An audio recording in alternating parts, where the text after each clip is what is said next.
சர்ச்சை ஏற்படுத்திய ஜனாதிபதி அனுரவின் கருத்து. நீதித்துறை விவகாரத்தில் எழுந்துள்ள குழப்ப நிலை. கொழும்பில் அதிர்ஷ்டவச மாளிகையால் சிக்கிய மஹிந்த குடும்பம், பல ரகசியங்கள் அம்பலம். விஜய் முதலமைச்சராவதில் நிலவிய சிக்கல், காங்கிரசின் அதிரடி தீர்மானம், ஆட்சியிடம் ஏறுவாரா விஜய்? தாவேகாவின் பிரம்மாண்ட வெற்றியின் பின்னணியில் யார்? விஜயை வழிநடத்திய தனிநபர். பெண்கள் பிரதிநிதித்துவத்தில் சாதனை படைத்த விஜய், வெற்றி வாகை சூடிய 13 தாவேகா பெண் எம்எல்ஏக்கள். சரித்திரம் படைத்த தமிழக வெற்றிக் கழகம் 118 எண்ணெய் சுற்றி தமிழக அரசியல் களம்.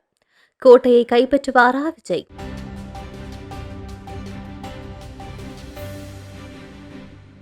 ஜனாதிபதி ஆண்டகுமார திசாநாயக்க நீதிமன்றத்தில் நிலுவையில் உள்ள வழக்கு தொடர்பாக அண்மையில் தெரிவித்த கருத்து நீதித்துறையின் சுதந்திரத்துக்கு பாதிப்பை ஏற்படுத்தும் என இலங்கை சட்டத்தரணிகள் சங்கம் தமது கடுமையான கவலையை தெரிவித்துள்ளது.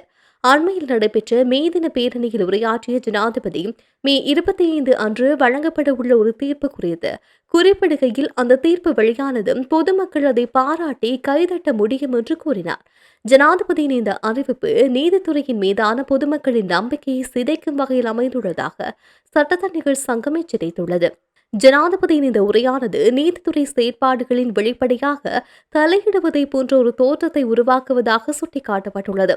எந்தவித அச்சமும் அல்லது வெளிப்புற தாக்கங்களுமின்றி நீதியை நிலைநாட்ட வேண்டியது நீதிமன்றத்தின் அடிப்படை பண்பாகும். ஆனால் இத்தகைய கருத்துக்கள் நீதிமன்றத்தின் சுதந்திரமாக முடிவெடுக்கும் ஆற்றல் மற்றும் சட்டத்தின் மீதான பொதுமக்களின் நம்பிக்கையை வலுவிழக்க செய்யும் என அந்த அமைப்பு தமது அறிக்கையில் குறிப்பிட்டுள்ளது. அரசியலமைப்பு வழங்கியுள்ள பாதுகாப்புகளின்படி நீதித்துறைக்கு எதிராக நிறைவேற்றிய அதிகாரத்திடமிருந்தோ அல்லது வேறு தரப்பிடமிருந்தோ வருகின்ற எந்த ஒரு அச்சுறுத்தலையும் தாங்கள் தொடர்ந்தும் எதிர்ப்பதாக சட்டத்தரணிகள் சங்கம் மீள வலியுறுத்தியுள்ளது. சட்டத்தின் ஆட்சியை உறுதிப்படுத்தவும் நீதித்துறையின் கௌரவத்தை பாதுகாக்க தேவையான அனைத்து நடவடிக்கைகளையும் முன்னெடுக்க தயாராக இருப்பதாக அந்த சங்கம் தமது அறிக்கையில் உறுதியளித்துள்ளது. கொழும்பு டொரிங்டன் மாவட்டத்தில் அமைந்துள்ள 40 கோடி ரூபாவுக்கும் அதிகமான பெறுமதியுடைய சொகுசு மாளிகை தொடர்பாக லஞ்ச ஊழல் ஒழிப்பு ஆணைக்குழு தற்போது பாரிய விசாரணையொன்றை ஆரம்பித்துள்ளது. இந்த காணி வெறும் சொத்து மட்டுமல்ல, கடந்த காலங்களில் யோசித ராஜபக்சவுக்கு சொந்தமானது என கூறப்பட்ட சர்ச்சைக்குரிய CSN தொலைக்காட்சி சேவையின் உத்தியோகபூர்வ தலைமையகமாகவும் இயங்கி வந்துள்ளது. மேரில் லூட்ஸ் விக்ரமசிங்க என்ற பெயரில் ஒரு தசாப்தங்களுக்கு முன்னர் இந்த சொத்து வாங்கப்பட்டுள்ளது. ஆனால் உண்மையில் அது முன்னாள் ஜனாதிபதியின் மனைவியான சிறந்தி ராஜபக்சவின் பிறப்புச் சான்றிதழில் உள்ள உண்மையான பெயராகும். கடந்த 2001ஆம் ஆண்டு அப்போதைய எதிர்க்கட்சித் தலைவராக இருந்த மஹிந்த ராஜபக்சவுக்காக அப்போதைய பிரதமர் ரணில் விக்ரமசிங்கவினால் வாடகை அடிப்படையில் வழங்கப்பட்ட இந்த வீடு மஹிந்த ஜனாதிபதியான பின்னர் ராஜபக்ச குடும்பத்தின் முழுமையான சொத்தாக மாறியுள்ளது. எனினும் 40 கோடி மதிப்புள்ள இந்த காணி வரும் 3.5 கோடி ரூபாய் என்ற மிக குறைந்த மதிப்பில் கொள்வனவு செய்யப்பட்டவை சந்தேகத்தை ஏற்படுத்தியுள்ளது. இவ்வாறு பெரிய தொகையை எவ்வாறு பெற்றனர் என்று லஞ்ச ஊழல் ஆணைக்குழு எழுப்பிய கேள்விகளுக்கு சிறந்தியிடமிருந்து இதுவரை முறையான விளக்கம் கிடைக்கவில்லை. இந்த சொத்துக்கான உறுதிப்பத்திரத்தை தயாரித்தவரும் தனது முன்னிலையில் எந்தவித பணப்பரிமாற்றமும் நடைபெறவில்லை என்பதை உறுதிப்படுத்தியுள்ளார். இந்த நிலையில் ஸ்ரீலங்கா ஏர்லைன்ஸின் முன்னாள் தலைவர் நிஷாந்த் விக்ரமசிங்கவின் மகன் தொழிலதிபர் பிரபாத் நாணயக்காரவிடம் பணம் கொடுத்து இதனை வாங்கி பின்னர் தன்னிடம் ஒப்படைத்ததாக சிறந்தி ராஜபக்ச குறிப்பிட்டார். எனினும் தொழிலதிபர் பிரபாத் நாணயக்காரவுக்கு அதிவேக நெடுஞ்சாலை உள்ளிட்ட பாரிய அரசு திட்டங்களை வழங்குவதற்கு கைமாறாக இந்த மாளிகை ராஜபக்ச குடும்பத்துக்கு லஞ்சமாக கிடைத்ததா என பல சந்தேகங்கள் எழுந்துள்ளது. இந்த மர்மமான சொத்து விவகாரத்தை வெளிக்கொண்டு வருவதற்காக அரசாங்கம் இம்முறை புதிதாக நடைமுறைப்படுத்தப்பட்ட 2025ஆம் ஆண்டின் 5ஆம் இலக்கு குற்றச்செயல்களின் மூலம் ஈட்டப்பட்ட சொத்துக்கள் பற்றிய சட்டத்தை பயன்படுத்தியுள்ளது. இந்த கடுமையான சட்டத்தின் 34வது பிரிவின் கீழ் ஒருவரிடமுள்ள சொத்து அவரது சட்டப்பூர்வமான வருமானத்தில் ஈட்டப்பட்டது அல்ல என்பது தெரிய வந்தால் அதனை குற்றச்செயல்கள் மூலமாக ஈட்டப்பட்ட சொத்தாக கருத நீதிமன்றத்துக்கு அதிகாரம் உண்டு. மேலும் இச்சட்டத்தின் 34வது பிரிவின்படி இந்த சொத்து தனது சட்டப்பூர்வ வருமானத்தில் பெறப்பட்டது என்பதை நிரூபிக்க வேண்டிய முழு பொறுப்பும் இப்போது சந்தேக நபரான சிறந்த ராஜபக்சவிடமே ஒப்படைக்கப்பட்டுள்ளது. தமிழக வெற்றிக் கழகம் ஆட்சியமைப்பதற்கு ஆதரவளிக்க தமிழ்நாடு காங்கிரஸ் கட்சி ஆணைக்குழுவின் அரசியல் விவகார குழு ஒருமனதாக முடிவு செய்துள்ளதாக செய்தி வெளியாகியுள்ளது. இருப்பினும் இந்த தீர்மானம் குறித்து தாவேகா தலைவர் விஜயிடமிருந்தோ அல்லது காங்கிரஸ் தரப்பிடமிருந்தோ இதுவரை உத்தியோகபூர்வ தகவல்கள் எதுவும் வெளியாகவில்லை. முன்னதாக மாநிலத்தில் ஆட்சி அமைக்க காங்கிரசின் ஆதரவை விஜய் கோரியிருந்ததாக கட்சியின் நாடாளுமன்ற உறுப்பினர் கே.சி. வேணுகோபால் உறுதிப்படுத்தியிருந்தார். அண்மையில் நடைபெற்ற தமிழக சட்டமன்ற தேர்தலில் 108 இடங்களை கைப்பற்றிய தமிழக வெற்றிக் கழகம் தனிப்பெரும் கட்சியாக உருவெடுத்துள்ளது.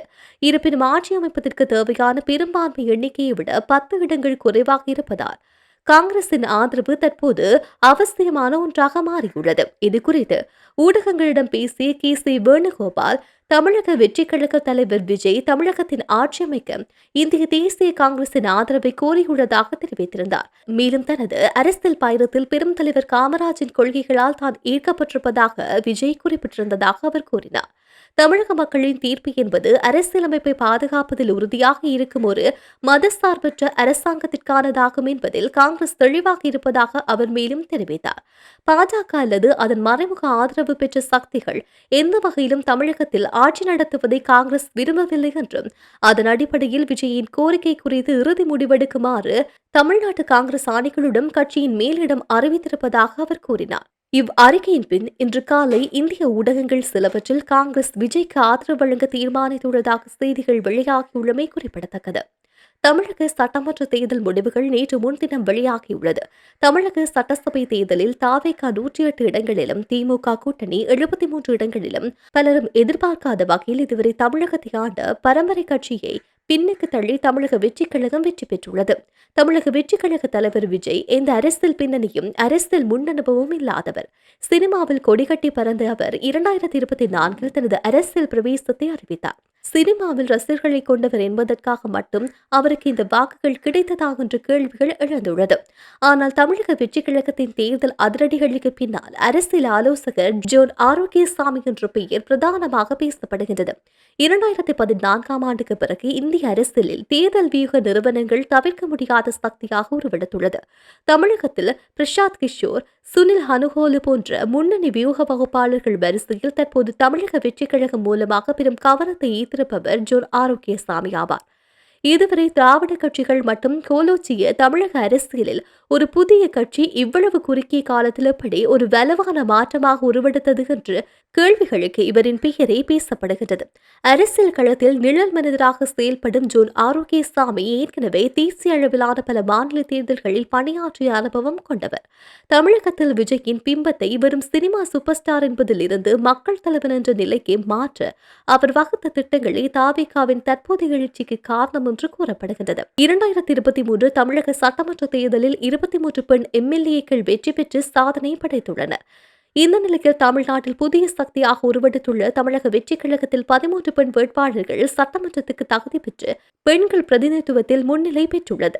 2026 சட்டமன்ற தேர்தலில் மொத்தம் 23 பெண்கள் தங்களின் வெற்றியை பதிவு செய்து சட்டமன்றத்துக்குள் நுழைந்துள்ளனர். தமிழ்நாட்டு அரசியல் களத்துக்குள் புதிதாக வந்து சாதனை படைத்துள்ள தமிழக வெற்றிக் கழகம் பெண் பிரதிநிதித்துவத்தில் மற்ற கட்சிகளை பின்னுக்கு தள்ளி மாபெரும் சாதனையை படைத்துள்ளது. அக்கட்சியை சேர்ந்த 13 பெண்கள் வெற்றி வாகை சூடி சட்டமன்றத்தில் முதல் முறையாக கால் பதிக்க உள்ளனர். இது கட்சிக்கு கிடைத்துள்ள மிகப்பெரிய பலமாக கருதப்படுகின்றது. பிரதான கட்சியான அதிமுக சார்பில் போட்டியிட்ட பெண்களில் 6 பேர் வெற்றி பெற்றனர். அதேபோல காங்கிரஸ், பாமக, மார்க்சிஸ்ட் கம்யூனிஸ்ட், தேமுதிக ஆகிய கட்சிகளை சேர்ந்த தலா ஒருவர் தேர்தலில் வெற்றி பெற்றுள்ளனர். இந்த தேர்தலில் மிகப்பெரிய விடயமாக பார்க்கப்படுவது ஆளும் கட்சியாக இருந்த திமுக சார்பில் போட்டியிட்ட 19 பெண் வேட்பாளர்களில் ஒருவர் கூட வெற்றி பெறவில்லை என்பது குறிப்பிடத்தக்கது. தமிழக அரசியல் களம் தற்போது 118 என்ற எண்ணெய் சுற்றியே சூடு பிடித்துள்ளது. 234 உறுப்பினர்களை கொண்ட சட்டமன்றத்தின் ஆட்சி அமைக்க வேண்டிய குறைந்தபட்ச பெரும்பான்மை இதுவாகும். இந்த நிலையில் நடிகர் விஜய் தலைமையிலான தமிழக வெற்றிக் கழகம் 108 இடங்களில் வெற்றி பெற்று தனிப்பெரும் கட்சியாக உருவெடுத்துள்ளது. இதனால் ஆட்சி அமைக்க மேலும் குறைந்தது 10 தொடக்கம் 11 உறுப்பினர்களின் ஆதரவு அவசியமாக உள்ளது. இதற்காக தாவேகா தரப்பில் தீவிர ஆலோசனைகள் நடைபெற்று வருவதாக அரசியல் வட்டாரங்கள் தெரிவிக்கின்றன. 234 தொகுதிகள் கொண்ட தமிழக சட்டமன்றத்தில் 118 என்ற எண்ணிக்கையை எட்டுவது சவாலாக இருந்தாலும் சாத்தியமற்றது அல்ல என அரசியல் பார்வையாளர்கள் கூறுகின்றனர். குறிப்பாக சிறிய மற்றும் நடுத்தர கட்சிகளின் ஆதரவு பெறுவதில் தாவேகா கவனம் செலுத்தி வருகின்றது.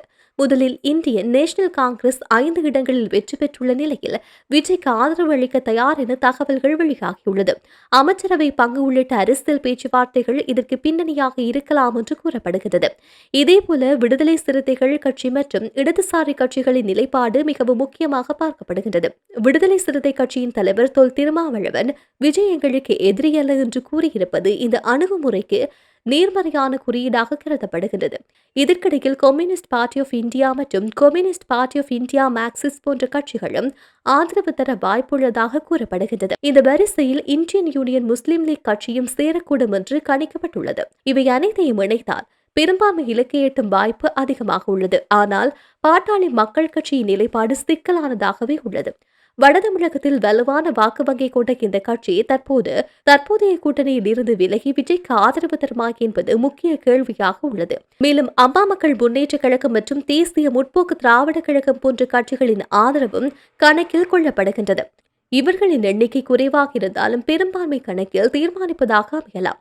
முக்கியமாக ஆல் இண்டியன் அண்ணா திராவிட முன்னேற்ற கழகம் என்ன முடிவு எடுக்கும் என்பது அரசியல் திசையை மாற்றக்கூடியதாக பார்க்கப்படுகிறது.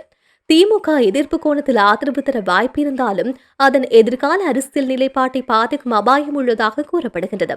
மறுபுறம் திராவிட முன்னேற்ற கழகம் மற்றும் பாரதிய ஜனதா கட்சி ஆகியவை விஜய்க்கு ஆதரவளிக்க வாய்ப்பில்லை என அரசியல் வட்டாரங்கள் கூறுகின்றது.